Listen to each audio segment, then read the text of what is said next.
We are talking about it. I'm Angie Graham in studio today with Tom Farley. Hey, how are ya? Welcome. Tom grew up in Madison, Wisconsin, and graduated from Georgetown University with a marketing degree. He began his career as a marketing and communications professional in the banking and finance industry, living in New York City area. And from 1999 to 2012, he ran the Chris Farley Foundation, a nationally recognized nonprofit dedicated to substance abuse prevention. Like his brother Tom was successful in opening the eyes and ears of youth audience through the powerful and effective use of humor. In 2008, he wrote the Chris Farley Show, a New York Times best-selling biography of his late brother, the actor and comedian Chris Farley. He has been interviewed on The Today Show, Good Morning America, Larry King Live, Fox News, and The View. And he has been featured in People Magazine, USA Today, and several national recognized newspapers and publications. Tom is the Community Outreach Director for Recovery.com, which is a website that gives digital resources for substance use recovery as well as mental health. He is also a motivational speaker, delivering messages about substance abuse and prevention and recovery. And Tom lives in Madison, Wisconsin. Wow, that sounds impressive. Well, that's quite a guy. Okay, that's me, I guess. Yeah. And Tom is going to be joining us for a couple episodes. So welcome. I'm so excited to have you. We met last summer at a recovery event. Yeah. And we have that passion in common. Totally. Yeah, that was it wasn't the brats. I really enjoyed the conversation we had. So we were doing a thing here at our house, Senior Living, and we were talking about families about their legacies. Yeah. And I thought of you right away. When I hear the name Farley, I think what a legacy the name has. And who is Tom Farley? Wow. I'm just finding that out. That's the beauty of recovery. The Tom Farley, I guess, is really somebody that really wants to connect and wants to be a part of an ensemble, a group, and just really I don't know. I think it's not a Farley thing. I really think it's a Wisconsin thing. I don't think the Farleys could be anything that we are if we didn't have those roots here. And I've got cousins, several, all over, all in every state, everywhere. But it all started here, and I think they carried a little bit Wisconsin. It's just who we are. We've taken kind of that DNA and really shown the rest of the world kind of what that is. I always loved that about just Chris, that he never forgot that he was just Chris from Wisconsin, and we still love him, talk about him today. And it's like, and here in Wisconsin, we're like, well, that's us. What was it like growing up did you grow up in Madison? In Madison, yeah. And how many kids are there? Are you the oldest? Yeah, pretty much. We have an older sister, Barb, I think is her name. When I say that, that's why I say it every time. Barb's the only sister, and then there were four boys, and I was the oldest of the boys. It was me, then Chris, and then Kevin and Johnny brought up the rear, and Chris, Kevin, and John all went to Second City in Chicago, learned comedy, became professional comedians, and I studied. Okay. I was the. What was it like living in the Farley home? Oh, you were growing up. It was chaos, but it was fun, and again, you think, oh well, Chris Farley, was kind of the leader of it all. Like, no, we just fed off each other. We just loved kind of who we are. Like, all right, it's funny. I came up with this analogy. I've called it a circus for years, and it dawned on me that how true that really was. It was a circus, in the sense that, like, so you've had, Chris was the elephant. Everyone came to see Chris. Were amazed at, like, oh, he's up on his hind feet. He's bouncing on a ball. That was Chris, and my two other brothers, Kevin and Johnny. They were the clowns that would come in, in the little car with a big, throwing pies in each other's face, and everyone else the clowns. My sister she'd come out in a sequins, wave to the crowd, smile, everyone loved her, and then we'd saw her in half. And the next night she'd come out, wave to the crowd, beautiful, saw her in half. So like we would always be sawing her in half. And my dad would be out front, like, the barker, like, he loved that he created this. He's like, you've got to see this craziness that I created. And then I was, as the older brother, with all the expectations, I was the guy. I was the ringmaster in the center ring, in the red tuxedo, thinking that it was all about me, and it was absolutely nothing to do with me. But I did, for the longest time, couldn't believe that it wasn't not about me. I'm the oldest son, and that's kind of what it was. And of course, lastly, you have my mom, who was up on the trapeze, just everyone, the oohs and ahs, and she'd wave down, and she'd look down on the crowd and like, I'm not going down there. And she was no part of that. She remained up there, a safe distance away from the rest of us, and that was the Farley Circus. Yeah, that was crazy. So what was it like? Did you guys have normal dinners come together at the dinner table? Oh my gosh, it was all about dinners. Yeah, okay. And that's how we, we would get around the dinner table, and Dad would sit at the head, and we loved our father. He would take, we would sit, we would take everything was evolved around him. And every night he would sit down and he would go, okay, news. And he'd point to all of us, and we'd have to say what our day was like. And telling Dad was like, I did this, Dad, and just looking for that, that affirmation. And Dad was like, that's great. And the next person. He was interested in all of our days. But we all like kind of went around the room. So you had a great family culture. Yeah.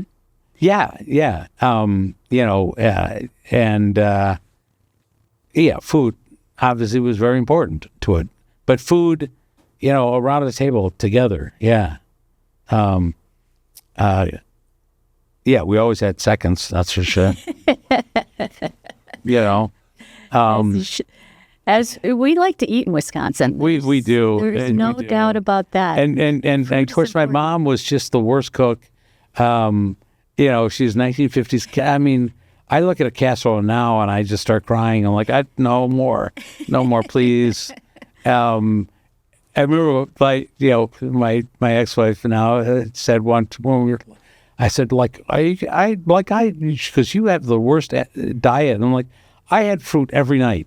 My mom served us fruit every night, and she's like, are you talking like Del Monte, like fruit cups? Like, yeah, like that's fruit. That's all sugar. Like, really? I don't know. So, yeah. So the family went to Edgewater to school, didn't you? Edgewood. Yes. Yeah. So because it was a Catholic thing. We're Catholic, and that was more of a. So we went to parochial schools. And then on into Edgewood High School, with the nuns, all that, the whole thing. That's why I like to say when I moved back with my family, they grew up a little bit up to middle school. We lived in the New York area in Connecticut, and when I moved back here, I'm like, I'll go into Madison West. Like, I'm not gonna give you that pain. No nuns. So, but yeah, for generations, actually, my father's siblings all went there. Yeah. So you have kids? Yeah. Tell us about your kids. So two older daughters and a younger son. They're all in their 30s, early 30s. So the two girls live out in Brooklyn or New York. One lives in Manhattan now, and one in Brooklyn. They ran back to New York, where they were raised. And my son, he went the other direction to L.A. because he went through Second City in Chicago, and that's it. He wanted to follow not his dad. He wanted to follow his uncles into a career in entertainment. So I love New York. I love visiting my girls. My son, he's got to come to me. I don't do L.A. He's like, no thanks. But it's fun, and I told them all, like, you do what I did, move out, go to New York or LA, move out there, live somewhere else, but you'll always come back to Madison. I tell you that right now. I've left Madison like probably 3 times in my life, saying I'll never come back here. I always do. About home. This is like such a comfort. I'm glad I've lived other places, but man, if this wasn't here, I don't know where I'd be. How did your family dynamic change with Chris's passing? With all your siblings? Interesting. Well, I can, for me, and I talk about this a lot, like, for some reason, I knew right away that if I was going to deal with this loss and this grief, I had to talk about it. And I started doing that. I started going into schools and just talking about it. And I think that made for a lot of reasons, the rest of my family kind of uncomfortable, because we didn't want to, first of all, we're Irish, so we buried those emotions.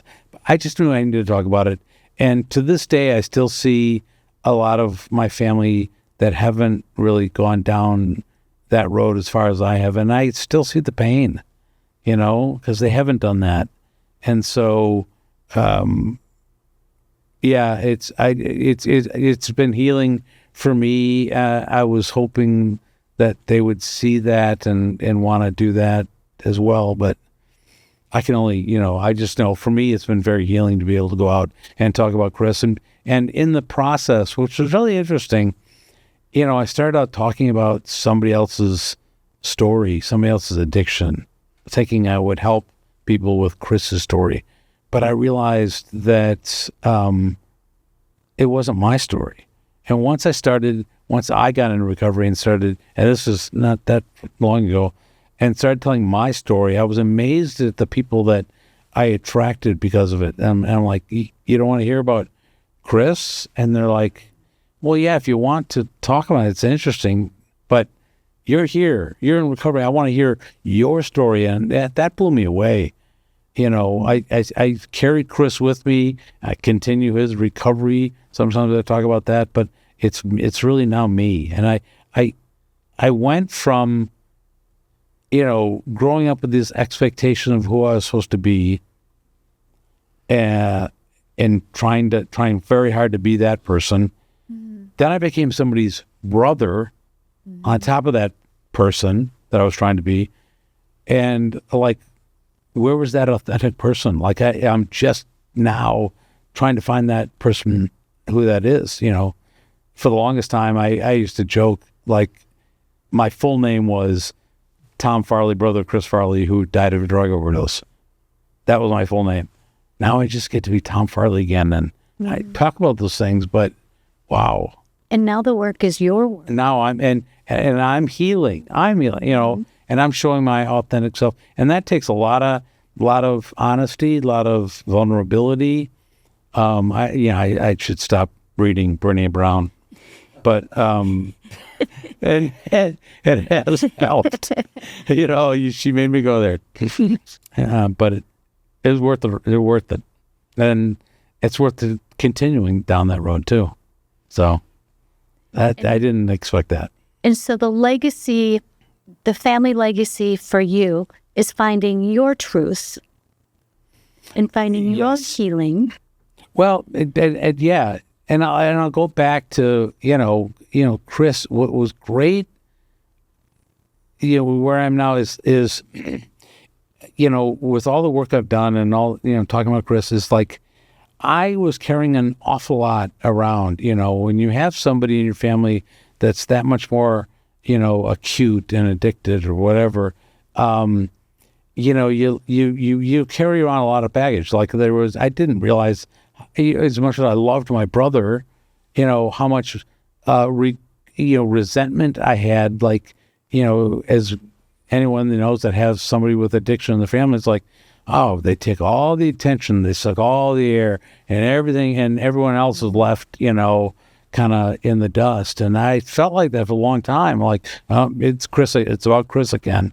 And now I get to kind of separate, the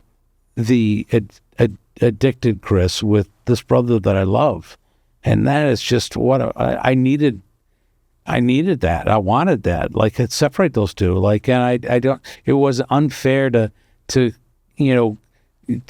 continue on with this legacy of both. Yeah, I love Chris, but he was sometimes there's real pain and trouble, and I don't need both. I can see Chris as his struggles, but I can see just all the good stuff he did too. So. In finding that, what doors has that really opened up for you in your personal growth?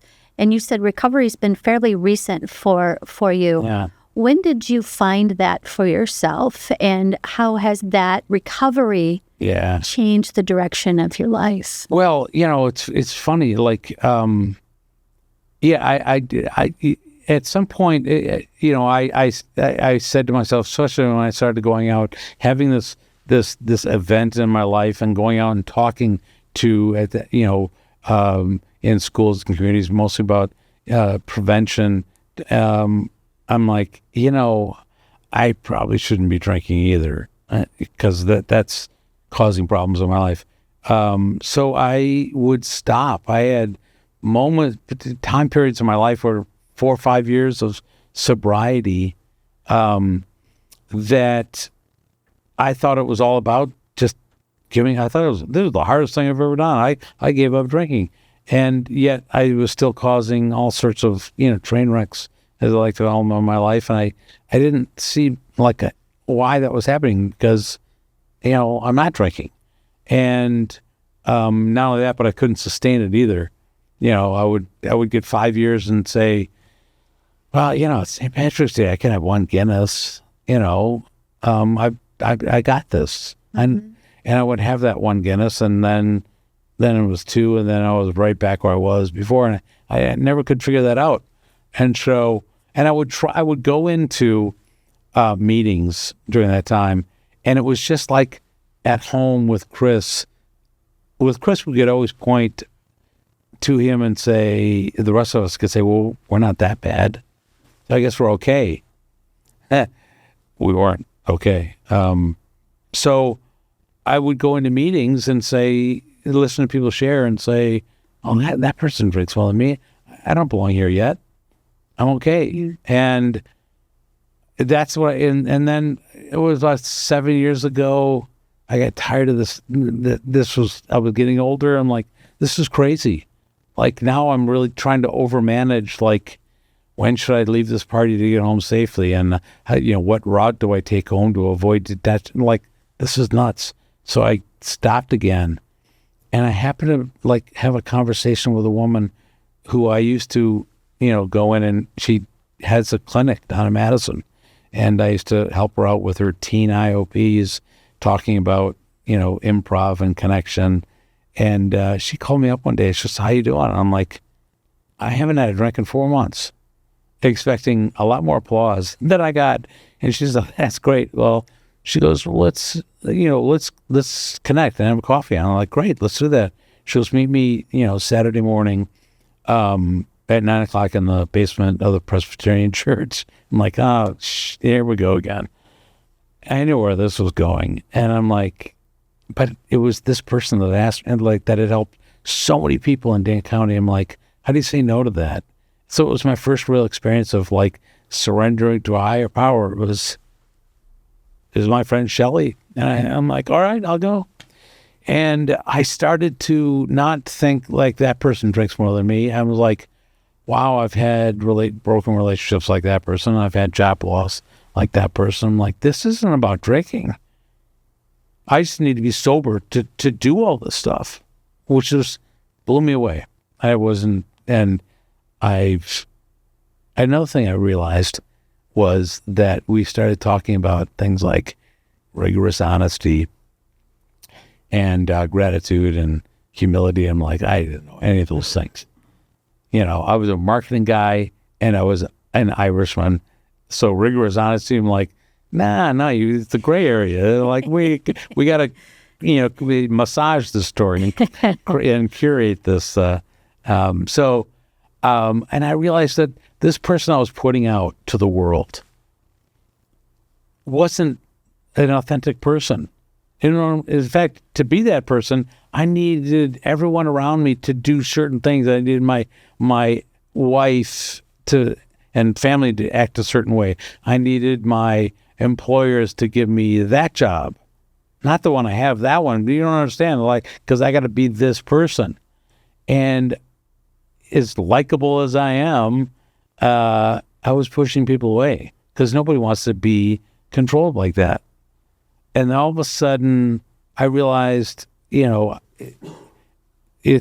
to be rigorously honest, and I had to be my authentic self. And that person I was putting out could never be honest or grateful or humble because it wasn't a real person. How could that person ever be those things?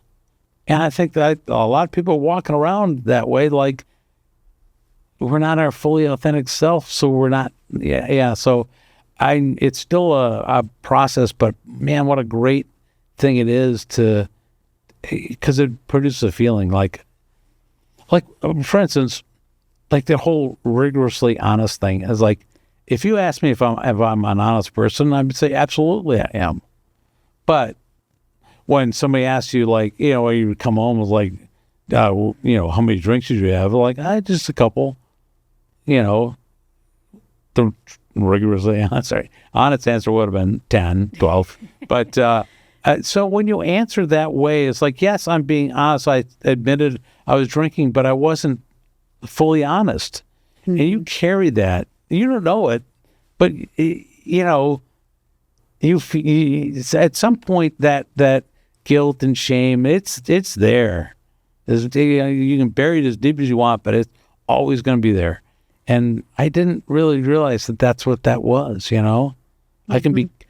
I'd be grateful for the easy things, like, oh, I'm grateful for my kids, or I'm grateful I get to live in Wisconsin. It's a beautiful place. But it's not true gratitude, like when you see the littlest things that you're like, that were passing you by every other time of your life, and you're like, you missed it. But now you see it, and you're like, wow, I got, that, I'm grateful for that. Because you get out of the fog. It changes you, yeah. Your mood, it has an immediate effect. It does. Finding gratitude in the little things many times during the day, like, wow, all of a sudden you got through a day like in this sense of like gratitude rather than the fog. Yeah. So ingrained in our culture here, and it makes it really tough because if you say to someone, oh, I don't drink, they're usually, I don't know about you, but the response is, oh, why? Yeah. Like, what's wrong with you? Or you're somehow different.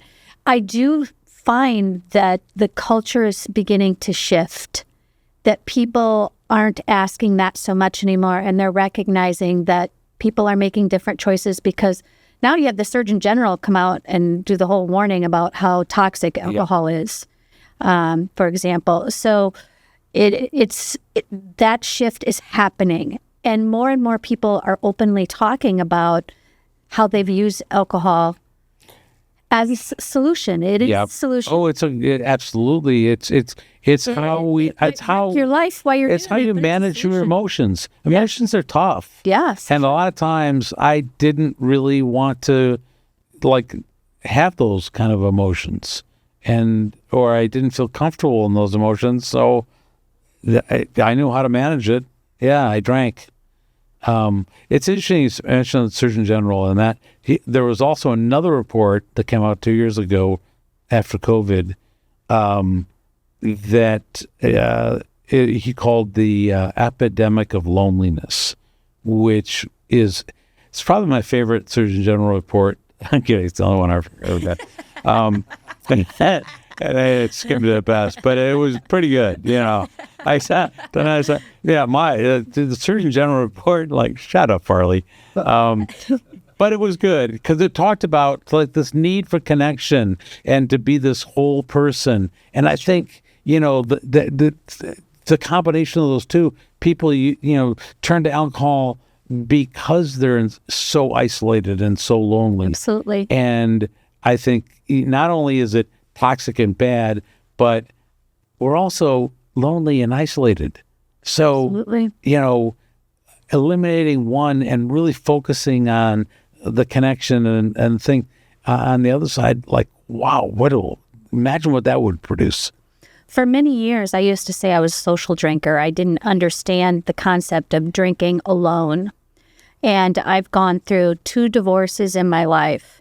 The second divorce, I used alcohol as a solution, didn't want to feel those feelings, got done with work, would drink, come home and drink, because I just didn't want to feel that feeling. That was my escape. And I realized I'm drinking alone. I'm doing something I said I was never going, that I didn't understand why people did that. But I was using it as a solution at that time in my life because the pain was so deep at that time. And I just didn't want to feel it. I needed to still, what I thought, the lie that I told myself is I thought I still needed, that the alcohol would help me continue on. And eventually you're in an alcohol fog. And if you haven't been there, only people that have had that experience will understand. You kind of just live in this fog of, till you can drink again. And you're thinking about I would think about having the drink before I even left the office. I was already starting to think about having that drink. And it got a hold of me. Yeah. I think there is less stigma about drinking or over drinking than there is about a failed marriage.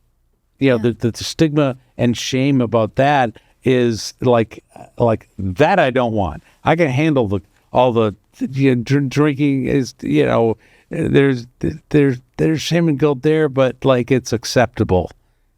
I don't know. Mm-hmm. I just got one divorce and that's enough for me. But I remember thinking like, but this is my identity. This is like, so I drank. That was really tough. But it's interesting. I realized this about me too. And we'll talk about this maybe if we want to, our use of humor as a coping mechanism, but this whole loneliness and not being your authentic self. I realized that, and I know this was true for Chris, we could be in the middle of a room, usually a bar, or the middle of a bar, surrounded by people, center of attention, making everyone laugh, and yet not feeling more like we're standing on the surface of the moon. Like outwardly, like, oh, you've got like this, everyone's laughing at you, and you're like, but this isn't me. And the only way to deal with that was to drink and, that drink that feeling away, because they weren't seeing me. They wanted me just to perform and make everyone laugh. And yet I'm like, but that's not me, and that's a lonely, lonely place, and it looks like you've got all the friends in the world and you're connecting, but you're not. You're just like, actually, it's the worst place to be like in the center of the public eye and feeling completely alone. That's a strange feeling, but I know Chris felt it. I got a tinge of it myself. So you were out in New York City when Chris was filming Saturday Night Live, if I remember correctly in the book. And so you were there when he was growing this fame that was happening. How did your family how was your family? How did you guys grasp his fame when he was coming up at that time? Were you all just really proud of him? Yes. Or did you see both the good and the bad of it? Or what did that look like as a family? It didn't change us at all, because a lot of the stuff Chris did on SNL, he's doing that Chippendales thing. Like, I remember him doing that in the KK, and it's like one of my nothing new. favorites, Yeah, it's nothing new. Like, the Chris Farley show character, like with Paul McCartney. Remember when you were the Beatles? I'm like, oh my God, like I used to call him Mr. Question, because he wouldn't we shared a bedroom, wouldn't let me go to bed at night. Remember, because he was afraid to of the dark. I don't know. Remember that scary movie we watched like 5 minutes ago? Yeah, I remember it. Like that. That was scary. It would ask me like, would you go to bed? Like, and then I see him doing it with Paul McCartney and getting paid for it. It was crazy. So it really wasn't that we saw Chris in a different eye. Like, that's just Chris, being funny. But it was. It didn't change us. We didn't become these. We just all had our lives, and proud of what he was accomplishing really and what he was doing. Me being out there in New York with him, it was my first kind of understanding of being what a first responder was like, because the rest of the family was in Wisconsin, and I saw this guy struggling, and I didn't know how to help him. I thought I had to come up with a solution. And so, watching him kind of struggle, possibly losing this, amazing job that he had, a dream job, it was all, it was all right there in front of me. And he would go to rehab and then come back into the same environment, do the same thing, and before long, right back where he was. And because he went into treatment for the wrong reasons, to please people or not to lose this great job. But the most wonderful time was when he came out of Hazleton the second time, and he did something different. Instead of going to his big apartment on the Upper West Side, he went to sober living facility on the Lower East Side. On TV every Saturday night, but working as a recovery program every day, making his bed every morning, and just doing the stuff. And I didn't know what I was seeing, but what we all saw was, this career that shot through the roof. Mm-hmm. That was Chris in recovery. And it was because, he went from treatment to sober living and work and going to meetings, and, that I didn't know what that was. I just saw that he was dressing better. I saw that was the only. So when he shot through to success, he was sober. The last 3 years on SNL, when he was really just, on fire. Yeah. He was in recovery. He was amazing. And because not only that, but it's something I talk about a lot. It was his Second City experiences. He always has ensemble. He always had these people around him, even in high school, which drove me nuts. Like, I tried so hard to make friends, and this idiot, like, effortlessly would make friends because he had people around him that accepted him and trusted him. His ensemble was it was amazing to see, and it really clicked in those last years. And I remember when I wrote my book, I interviewed David Spade and Adam Sandler and Chris Rock, and all of them said, he was funnier than all of us. Yeah. I'm like, definitely Spade, but Sandler and Rock, really? Yeah, Adam Sandler said he was the funniest person he's ever known. Yeah, because and he was always he was just about funny. Friends say that too, because he just loved when you try to make a joke, and he would laugh so hard authentically because he valued humor so much, and like, you're trying to make a joke. I love that. Like, it was the dumbest thing I ever heard, but I loved it. Like, he genuinely loved the fact that you tried to make him laugh. And so, yeah, he was that way. He was at his best in an ensemble. Unfortunately, when he went to L.A. and made movies, it became a commodity, where other people were making money. When he was making money, he lost that ensemble. And I think he felt that, and he didn't know where to go with it. And, the ending's the ending. Yeah. Success can be tricky. Yeah. It really can be. I've never had that kind of success, but just coming up, in my personal growth and my professional growth in my career, I've had times where I've outgrown people around me. Yeah.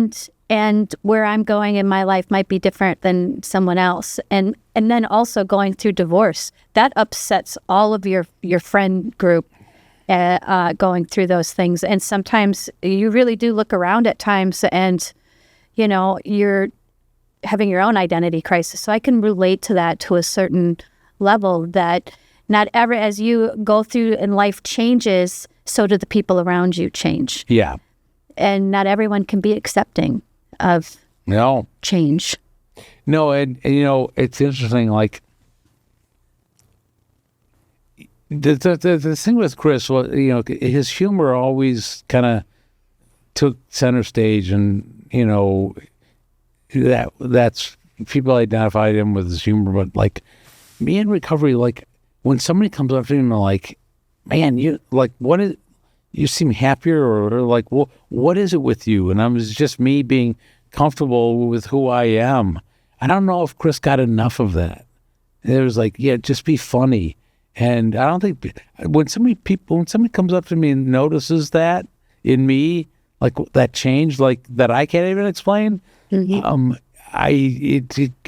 has an amazing effect on how I feel and how connected I feel. And it saddens me to think that Chris didn't get enough of that, because I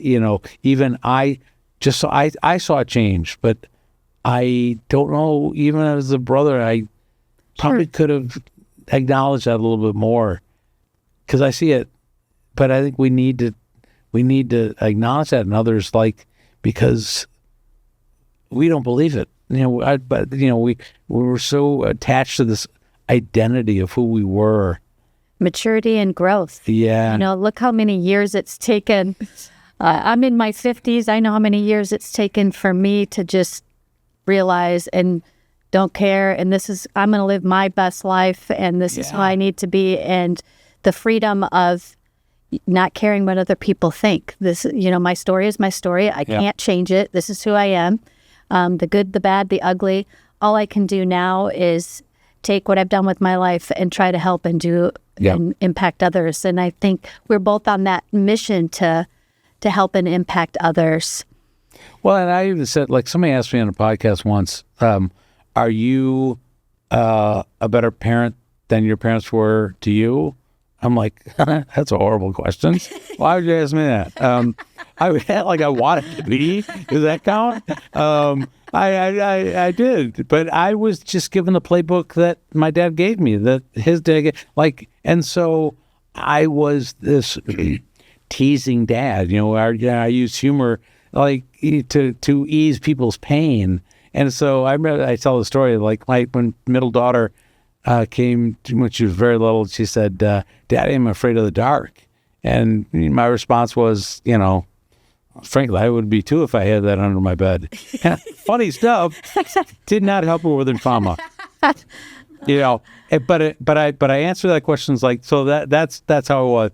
But even though my kids are in my 30s, I still have that opportunity to be that better parent, and I still get to do that. And and I have to acknowledge, make amends for some of these past things, which recovery gives me that tool to do. But I also get to always be that person that wanted me to be, that I thought I should be. And there's always that opportunity in which I love that story I can still contribute to that as just with that relationship with my kids. It's not over just because they're adults now. I still get to be the parent that I always wanted to be way back then. But Mm-hmm. So the Farley name and that Farley legacy. What do you want people to say when you're not here anymore? When you've done your time, we all have that, unfortunately.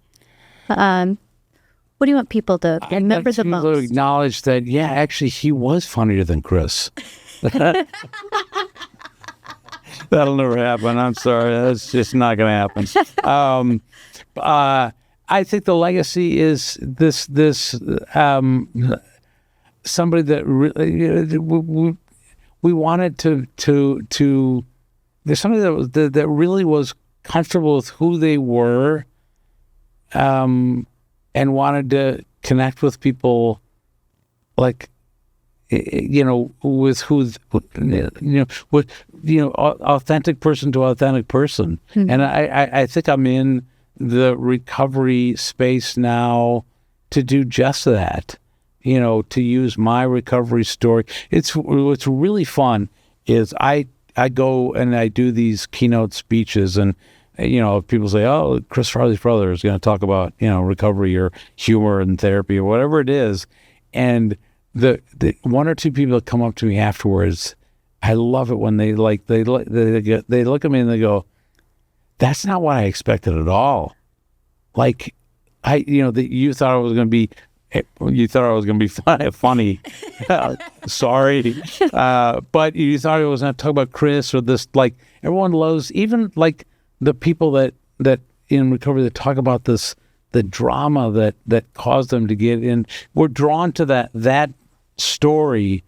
But when I talk about my life in recovery, all of a sudden, and some of the struggles, it's great that people think they're going to hear about the Farleys, and all of a sudden they're like, wow, that sounds like that's my story. I hear my story in his. And so it's really like, I'm no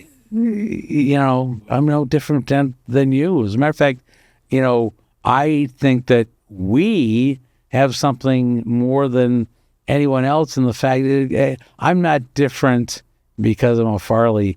We're different because we've got this Wisconsin DNA. I talk about it all the time because I firmly believe, like, imagine it, like if the Farleys grew up in like Minnesota or Iowa, I don't think it would be as neat, half as cool.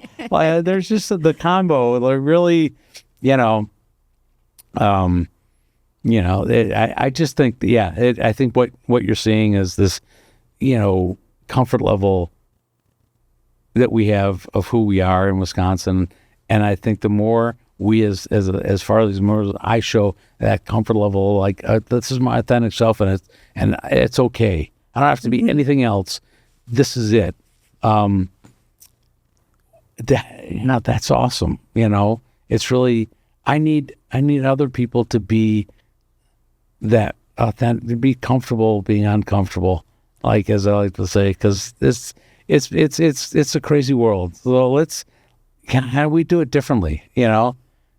I think you're doing an amazing job keeping Chris's legacy alive and using that platform to show who you are and what you're doing in recovery. And I think Chris would be really proud of the work that you're doing. I hope so. I'm continuing, his work. I'm being that person I think he always wanted me to be, Sure. I always thought he was just pushing my buttons. Here I was, almost like, first out in New York, I was this person playing this caricature of myself. And, this is who I thought I needed to be. And here's Chris, who's known for his characters, but he was just being himself. And I think his message to me all those years was like, Tommy, would you just be yourself? And just like, just people will come to you. And the first step in that was moving back here with my family to Wisconsin. But I get that. And And I love, and really, it's funny. Like I resisted from the start. There was this, they wanted to make Chris this poster boy of overdose awareness. And I'm like, I'm not going to define him by his last moments of his life.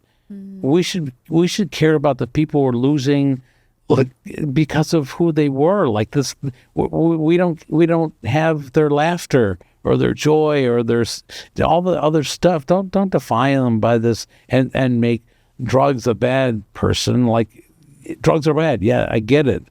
But if you focus on that, you lose all these people, I think. Right. You know.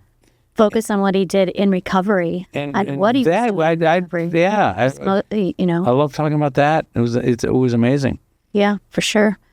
Well, I have appreciated this conversation, and I appreciate you opening up to us with some real raw, honest. You know, it's funny. Because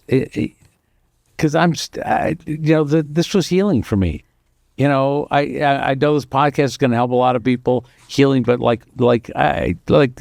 I'm modeling it for you because this is me healing. I talk about it, and that's what we need to do. So thank you for just having this, forum to be able to do that. So we talked about it today. We said we were going to talk about it, and we did. Where do people find? It's recovery.com. Yeah. It's a tech company. Tom Farley working for a tech company is almost as funny as, my early career. Tom Farley working in finance. Yeah. Okay. Yeah. Everyone needs a little, comic relief, I suppose. Every industry. So. And if you're also looking for a speaker, a keynote speaker, you do that work too. And I know that. Can they connect with you on recovery.com, or do you have a... Yeah, so, you find me on, LinkedIn, which is, LinkedIn, Thomas Farley, I don't know what it is. Instagram, which is the Tom Farley. Us. We'll connect you with Tom Farley. Recovery.com, it's this really neat startup, connecting people to the right treatment facilities. And it's a startup in Wisconsin. I talk about it all the time. This is a website, a tech company that could exist out in Silicon Valley or Cambridge, Mass, or any other tech hub. But the fact that it's here in Madison, it's doing this great work, but doing it the way with our kind of heart and soul into it. And it's one of the top 200 fastest growing companies in America last year. And they're really, it's not just treatment, it's all recovery. It's like finding, the right sober living, the right, outpatient, the right, any, mental health resources. And there's a lot of challenges. We work with people and for sure. So I'm looking forward to checking it out. And well, thank you so much for coming on the show. Wow, this has been wonderful. So thank you so much. Yes. This was great. What a great conversation. Thanks.